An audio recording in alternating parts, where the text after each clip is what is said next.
Les rappeurs scammers là, ça va, on vous dérange pas? Il y a quelques mois, c'est The Game qui avait fait parler de lui, où il y avait plusieurs artistes qui partageaient dans leur story que le rappeur The Game avait essayé de les contacter pour leur proposer des feats contre des sommes qui peuvent paraître dérisoires quand on connaît les prix des feats avec les rappeurs américains, notamment de cette envergure. Et en général, c'est toujours le même mode d'opératoire. Soit une fois que tu as envoyé un PayPal, il te calcule plus, parce que oui, c'est vraiment les vrais comptes de ces rappeurs. Avec The Game par exemple, au début, il te propose une somme vraiment basse, tu fais ton PayPal, et après quoi, il commence à te dire que c'est vraiment trop bas par rapport à ce qu'il charge d'habitude, et donc il te demande de renvoyer la même somme, ou plus. Une fois que tu as bien bataillé et que malheureusement tu as beaucoup payé, alors là, il y a plusieurs options possibles. Soit il arrête de te calculer et il te gosse complètement, soit il t'envoie un 8 mesures éclaté, ou alors vous étiez mis d'accord pour un verse et au final il t'envoie juste un refrain, ou bref, ça n'a rien à voir. Et moi, ça me rend fou de me dire que des rappeurs avec ce niveau de célébrité soient assez à l'aise pour contacter deux jeunes rappeurs parce que c'est toujours les mêmes méthodes. Au lieu de se balader dans les labels et de proposer des feats avec leurs tarifs habituels, t'as les 100 000, 200 000, ils préfèrent aller faire du repérage sur les petits rappeurs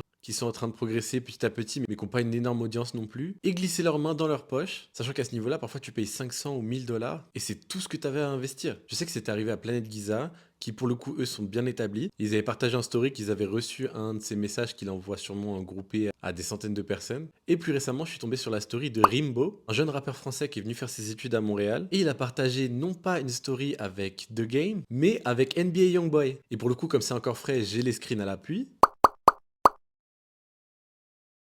Et alors Youngboy, vous le connaissez, il désactive son compte, il en supprime un, il en refait un le lendemain. Mais le fait est que le jour où il l'a supprimé, un peu plus tôt dans la journée, il communiquait avec Rimbo pour lui proposer de l'exposition ou je sais pas quoi. En tout cas, les jeunes rappeurs, rappeuses, ne calculez pas ces rappeurs-là. Il y a largement ce qu'il faut dans l'underground. Et il y a une ère où on parle du rap qui périclite. Moi, je me rappelle du pour nous, par nous. Et du coup, j'ai que du mépris pour ces gros rappeurs qui voient le bas de la pyramide comme leur trésorerie. Et là, on parle juste des rappeurs, mais les beatmakers, on vous voit aussi. Avec vos méthodes douteuses, vous vous proposez de collab à condition qu'on vous achète un pack de loop que même vous, vous toucheriez pas avec un bâton. Comme c'est vous les figures de proue, les gros artistes, concentrez-vous plutôt sur comment entretenir la machine plutôt que de piller dans le carburant qui vous fait tourner. Ouh, elle était pas mal celle-là.